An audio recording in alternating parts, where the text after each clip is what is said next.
Naaman was a powerful Syrian general, but even power couldn't cure his leprosy. At the word of the prophet Elisha, he dipped 7 times in the Jordan River and was healed. His skin became new. His body was restored. Grateful, Naaman offered gifts of silver, gold, and fine clothes. But Elisha refused, saying God's healing couldn't be bought. He wanted Naaman to know that grace is never for sale.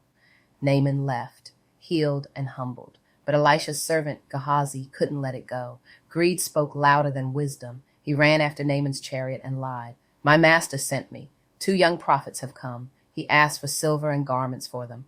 Naaman, generous and unaware, gave him double. Gehazi hid the gifts, then stood before Elisha and said, I didn't go anywhere. But Elisha knew. He said, Did not my spirit go with you?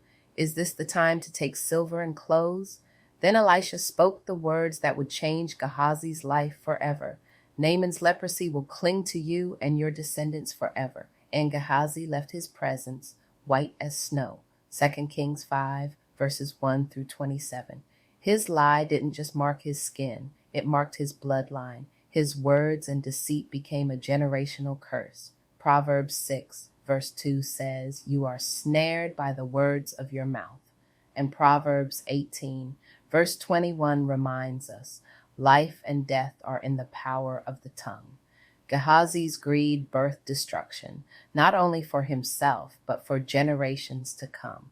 What have we spoken, or what have our ancestors spoken, that has planted cycles of defeat, sickness, or poverty?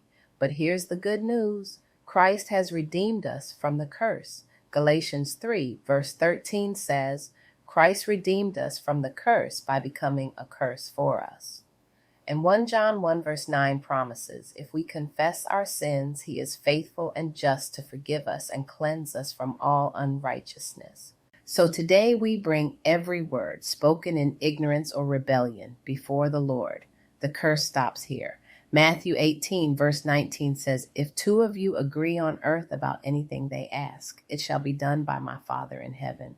Let's agree together. Father, in the mighty name of Jesus, we repent for every word spoken in greed, pride, or deception by us or our ancestors. Forgive us for agreements with darkness that invited cycles of lack, sickness, or destruction.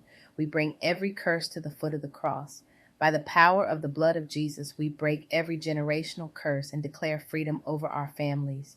We decree that the blood speaks a better word than sin or shame. We are redeemed, restored, and released. No weapon formed against our bloodline shall prosper. The curse stops here by the power of Jesus Christ. Amen. If you agree, write the curse stops here in the comments and stand with me in the power of agreement. Come back tomorrow for another Power of the Word message. And remember, the blood of Jesus breaks what the words of man once bound.